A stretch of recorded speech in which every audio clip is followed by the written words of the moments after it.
Satuan Reserse Kriminal Polres Blitar menetapkan 17 santri sebagai pelaku penganiayaan yang mengakibatkan satu santri meninggal dunia di Pondok Pesantren Tahsanul Akhlak di Kelurahan Kalipang, Kecamatan Sutojayan, Kabupaten Blitar, Jawa Timur. Para tersangka terbukti telah melakukan penganiayaan terhadap Muhammad Ali Rofki dengan menggunakan alat sapu, kabel setrika, serta tangan kosong yang mengakibatkan korban kritis dan meninggal dunia. Sementara itu, pengasuh Pondok Pesantren Tahsanul Akhlak Muhroji Ashar mengatakan, atas kejadian tersebut pihak Pondok Pesantren telah menyerahkan semua proses hukum kepada kepolisian.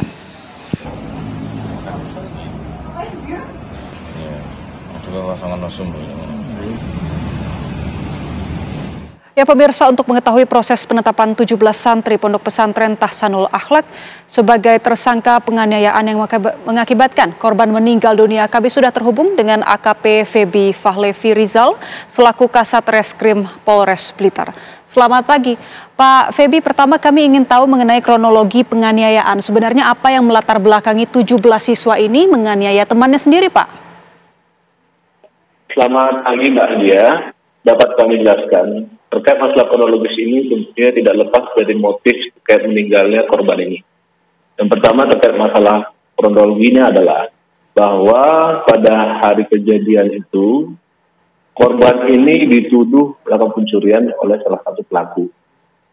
Sehingga kemudian para pelaku secara bersama-sama melakukan pengeroyokan kepada korban di suatu daerah di dalam pondok pesantren tersebut, sehingga mengakibatkan setelah kejadian itu korban mengalami luka berat yang mengakibatkan pada saat pukul 12 malamnya itu korban dibawa ke rumah sakit di salah satu daerah Lodoyo Timur, dan pada saat kami melakukan pengecekan pada saat di TKP maupun juga di rumah sakit, kondisi korban cukup kritis dan butuh perawatan intensif.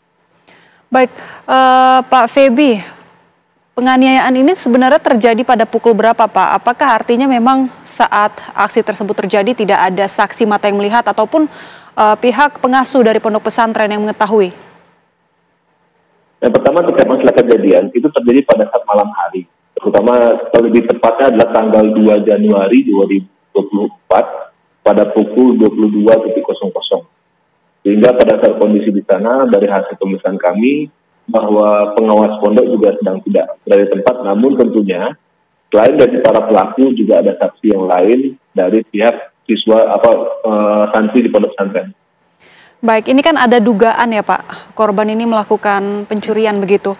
Nah tapi apakah sudah ada misalnya komunikasi dari pihak pelaku yang mengaku barangnya dicuri kepada pihak pengasuh pondok pesantren, misalnya melaporkan begitu?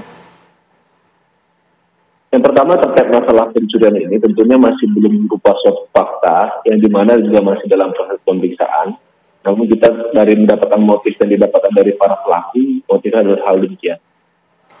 Karena kan tentunya untuk korban ini juga dari semenjak dirawat di rumah sakit sampai dengan pada hari Minggu tanggal 7 Januari 2024 korban ini meninggal dunia, kami dari penyidik Satreskrim belum sempat untuk memberikan keterangan kepada korban dikarenakan tentunya korban belum ada kondisi kesehatannya masih baik secara jasmani dan rohani.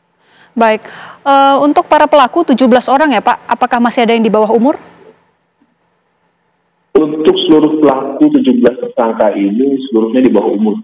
Tentang umurnya dari umur 14 tahun sampai dengan 16 tahun. Baik, lalu pasal yang disangkakan?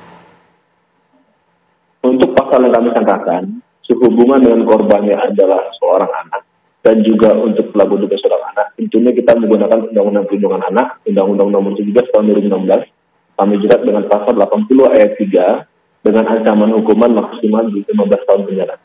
Baik, terima kasih AKP Feby Fahlevi selaku Kasat Reskrim Polres Blitar atas waktu dan informasinya.